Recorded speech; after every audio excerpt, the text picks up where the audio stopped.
keluarga saya, nenek moyang saya, siapapun mau ninggalin saya nggak peduli, saya bilang. Yang penting Tuhan Yesus tidak meninggalkan saya. Itu kunci saya, pegangan saya. Ya, teman-teman saya ya udah, kalau dia nggak mau main sama saya begini ya udah nggak apa-apa untuk saya. Karena untuk saya yang penting Tuhan Yesus. Gitu loh. Apa yang terjadi di balik pemikiran Kak Aji? Maksudnya apakah satu momen itu membuat Kak Aji yakin sesuatu terhadap Tuhan Yesus atau bagaimana? Saya yakinnya begini, karena setiap manusia kalau dia percaya, intinya sama Tuhan itu percaya dan iman. Imani dan percaya. Udah itu aja. Kalau kita percaya, mau agama apapun, kamu menunggang-nungging 10 kali sehari, kalau kamu nggak percaya, iman kamu nggak kuat, percuma.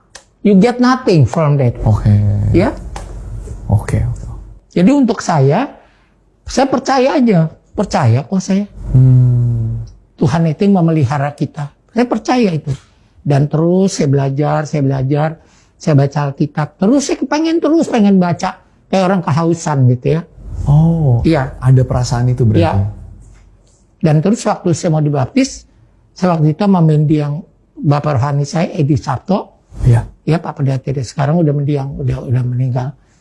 Saya ketemu, terus saya bilang, Pak, saya mau dibaptis. Kamu belajar dulu sama saya. Kalau kamu mau dibaptis, kamu ngerti nggak arti baptis itu? Itu bukan perjanjian kamu dengan pendeta, itu perjanjian kamu dengan Tuhan, kata dia gitu. Caranya gimana Pak? Buat saya belajar dulu berapa lama? 10 bulan.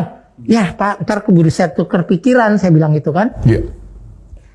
Ya udah terserah kamu bisa punya waktu nggak?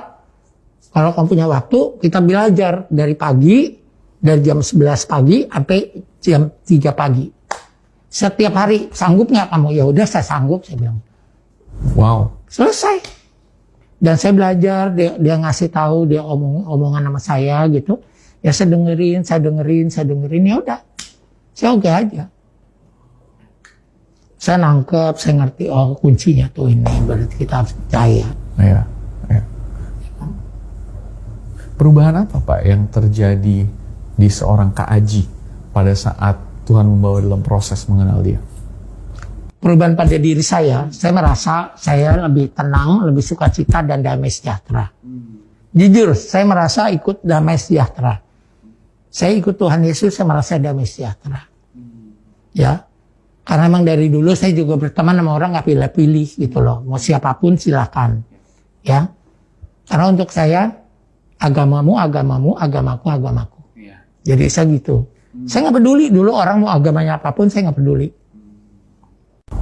Ada nggak sih Kak, gini, maksudnya kita sebagai pengikut Tuhan kan kita sering kali mungkin di awal kita berpikir, wah kalau Tuhan adalah Tuhan dan Raja, berarti kalau aku ikut Tuhan yang benar, hidupku pasti benar, pasti semuanya smooth, pasti semuanya tiba-tiba menjadi baik lah, perubahan menjadi baik.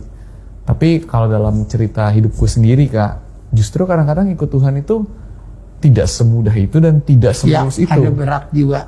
Kadang-kadang sama seperti Yesus memikul salib kan berat. Iya. Sama, kita juga begitu, hidup itu begitu. Apapun yang saya udah ambil keputusan, resikonya kan yang saya tanggung sendiri.